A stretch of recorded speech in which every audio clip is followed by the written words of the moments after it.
Hola, mi nombre es Julio Rojas y tengo quizás el mejor trabajo del mundo, soy guionista. Escribo para contar historias y considero que ayudar a otros a hacerlo es fundamental. Por eso soy profesor hace más de 15 años. He trabajado para series de televisión, he escrito libros, pero me especializo en el cine, donde he conseguido escribir más de una docena de largometrajes que han recorrido diversos festivales, entre las cuales destaco la ganadora del Goya, La vida de los peces. Me apasiona crear relatos e intentar entender las motivaciones de las personas. Mi meta es que al representar mundos y realidades, la gente descubra el universo del otro. Así como alguien no sale a navegar sin un mapa y una brújula, es difícil llegar a buen puerto sentándose solo frente a una página en blanco.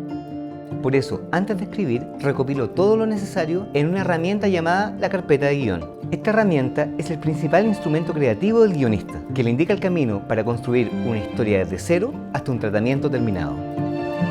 En este curso de Doméstica te voy a enseñar cómo trabajar la carpeta de guión para que puedas contar tus historias audiovisuales. Nos centraremos en la parte más importante de la construcción de un guión, conociendo conceptos y desarrollando material creativo que a través de este método nos permitirán enfrentarnos a la escritura del guión. Primero vamos a elegir qué contar y para eso te voy a explicar cómo funciona una carpeta de guión. Analizaremos los tipos de historia y el argumento base.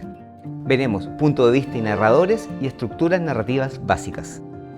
Luego te contaré por qué un guión es como un sistema orgánico que se compone en universo físico, objetos narrativos y personajes en una integración armónica entre sí.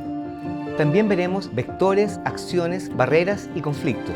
Analizaremos los dispositivos narrativos más comunes, las alteraciones del tiempo y las alteraciones de la atención, el suspenso y la sorpresa. Siempre, en base a la historia que estoy desarrollando en la carpeta de guión, veremos unidades narrativas, secuencias, escenas y combinaciones de ambas. Te enseñaré el formato del guión y compartiré contigo herramientas creativas para enfrentar la escritura. Con todos estos pasos tendrás una carpeta de guión en desarrollo, que será una base fundamental para la escritura de tu historia. Para realizar este curso, solo hace falta que seas un apasionado por contar historias y tener muchas ganas de darle un método a esa pasión.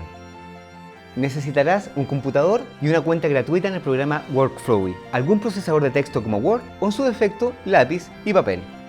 Este curso va dirigido a cualquier persona con interés de aprender las técnicas de guión y estudiantes y profesionales del audiovisual que quieran repasar y reforzar sus conocimientos. La única diferencia entre un guionista y alguien que quiere escribir es que el guionista toma su idea y la respeta hasta el final.